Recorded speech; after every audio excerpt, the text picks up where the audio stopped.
Mbak Putri sampai salah pergaulan seperti itu berteman dengan siapa memang saat itu? Awalnya saya mengenal laki-laki bernama Anton. Saya pikir dia laki-laki baik.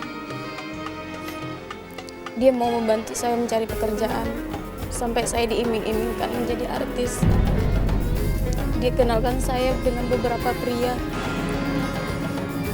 Tapi bukan untuk dipromosikan memain di beberapa film atau di sinetron, tapi malah disuruh melayani pria tersebut dan saya dijual online. Mbak Putri melakukan itu dengan secara sadar atau terpaksa?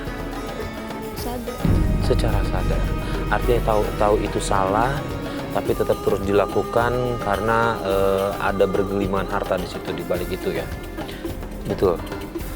Ustadz, apa yang dilakukan Mbak Putri ini adalah mencari rezeki tapi dengan cara seperti itu nih Pak Ustadz. Ya. Allahu Akbar. Rasanya kita merasa sangat berat bersedih. Ya. Dan ini salah satu saja. Saya kira di luar sana akan lebih banyak.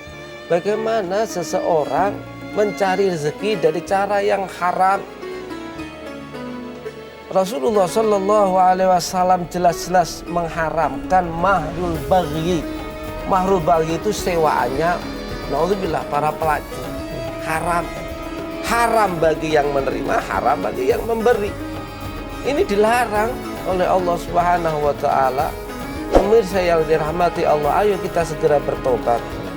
Kenapa? Perzinaan itu akan menghalalkan azab Allah di muka bumi. Bahkan kita lihat segede apapun, sebesar apapun nilai yang diberikan oleh orang yang berzina tidak akan membawa keberkahan. Karena di dalam sebuah riwayat, orang yang melakukan perzinaan karena mencari rezeki itu hukumannya ada 6. Pertama, 3 di dunia akan dibayar oleh Allah, 3 akan diberikan di akhirat. Yang pertama apa? Orang berzina itu akan wajahnya itu tidak nampak cahayanya. Jadi akan gelap. Bawaannya itu orang lihat itu bukan lagi cerah. Walaupun mungkin akan dikasih make up, bedak yang cakep, tidak tambah cakep. Nur cahayanya akan hilang. Itu yang pertama, kalau orang berbuat zina. Kemudian yang kedua, bukan lagi dia itu tambah kaya, tapi tambah fakir. Tidak ada orang berzina itu tambah kaya. Karena kaya itu adalah di hati, tidak nerima orang nanti. Bawaannya apa? Kurang terus. Dia akan begini terus. Seperti itu.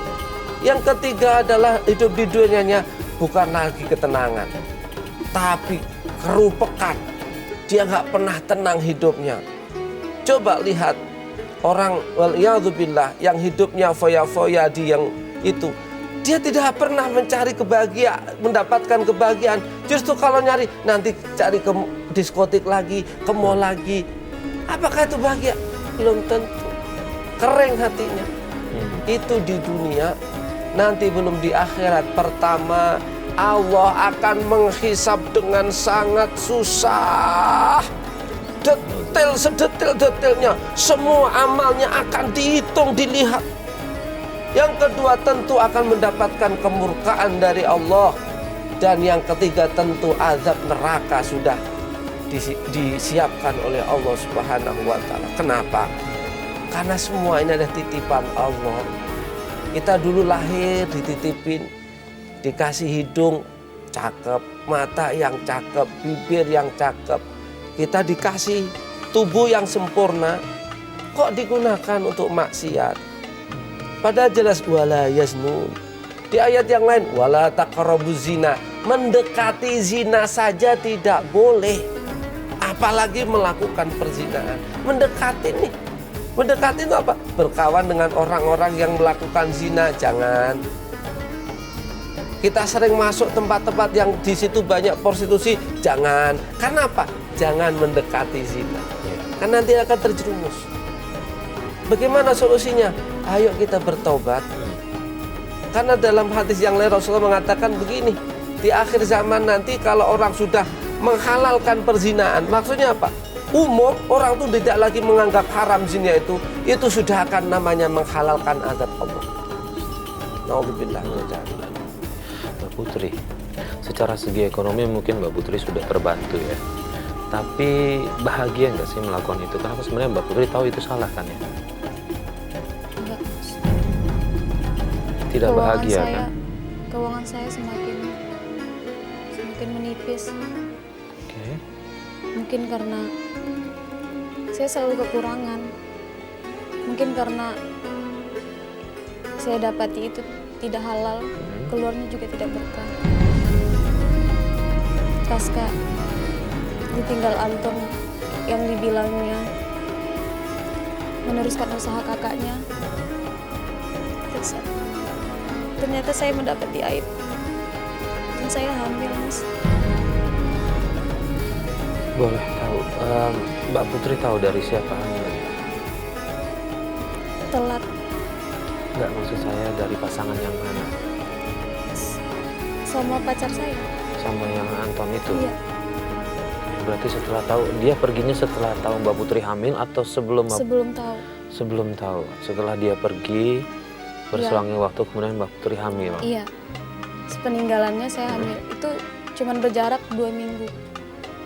Terus kemudian mencoba menghubungi Anton, dia tanggung jawab atau tidak? Berkali-kali saya coba menghubungi Anton tapi dia tidak pernah menjawab telepon saya. Saya WA tapi tidak pernah direspon. Dan akhirnya saya susulin dia ke tempatnya. Ternyata dia satu rumah dengan wanita lain. Dan dia juga tidak mengakui anak dalam kandungannya adalah darah dagingnya. Dia mencampain saya sama wanita lain, Mas. Dan akhirnya di sana saya bingung, saya stres dengan keadaan saya seperti itu. Saya mencoba menggugurkan kandungan saya dan saya juga mencoba bunuh diri, tapi dihalangi warga dan akhirnya saya gagal. Cincin. Iya, kan gue beliin cincin aman. Ya ampun Mas Anton, kamu ngapain di sini? Oh jadi kamu di sini di Jakarta kayak gini ya? Maksudnya apa? Jangan sembarangan lo kalau ngomong Mbak ini siapa sih? Ini maksudnya apa sih? Dia siapa? Kamu kenal sama dia? Kamu kayak gini sama aku Putri Mas. Ya ampun, kamu kok kayak gini sama aku? Apaan sih? Nih, dia aja udah ngakuin. Gue pacarnya Anton. Kayak gini sama aku Mas. Apa sih? Kamu jangan percaya sama dia sayang. Aku nggak kenal. Aku jangan percaya sih Mas, aku lagi hamil loh. Aku lagi hamil lihat dia loh Mbak. Dia aja nggak mengakui kehamilan lo. Kalau gitu ya mendingan sekarang lo pergi. Kamu siapa? Gue pacar Anton. Sama dia ya? Gue pacar Anton. Aku mau minta Mendingan lo pergi, jawaban Mbak. dari kamu Mas. Udah mendingan sana lo pergi aja. Mas, jangan kayak gini dong Mas. Mbak, lu tuli Mbak. Udah aku bilang, lu pergi sekarang. Nah, pergi Mbak. Mas Anton, kamu kok kayak gini sama aku? Aku minta pertanggungjawaban dari kamu, Mas. Kamu kok jahat banget sama aku, Mas.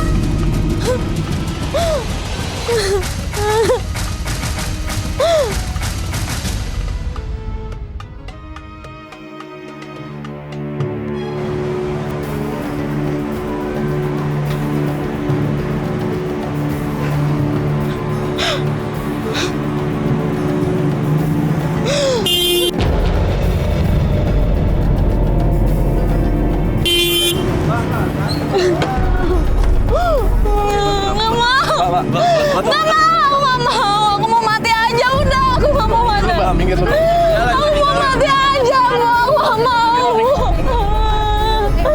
Aku mau mati aja udah.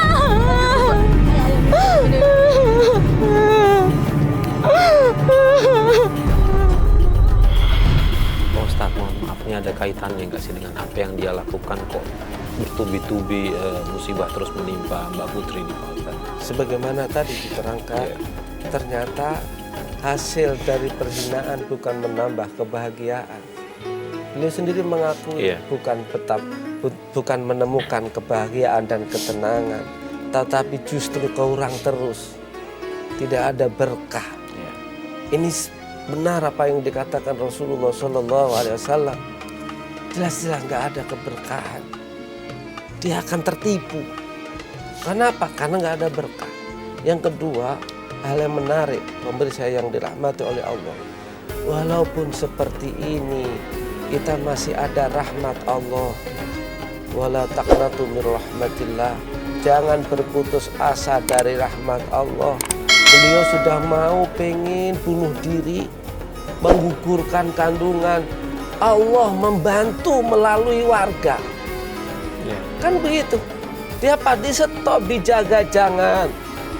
Anda betul dosa, berlumuran dosa luar biasa, mulai berzina, sudah mau bunuh diri, punya anak nanti nggak jelas siapa ini orang tuh bapaknya nggak jelas. Tapi Allah kasih bantuan, masih ada rahmat Allah.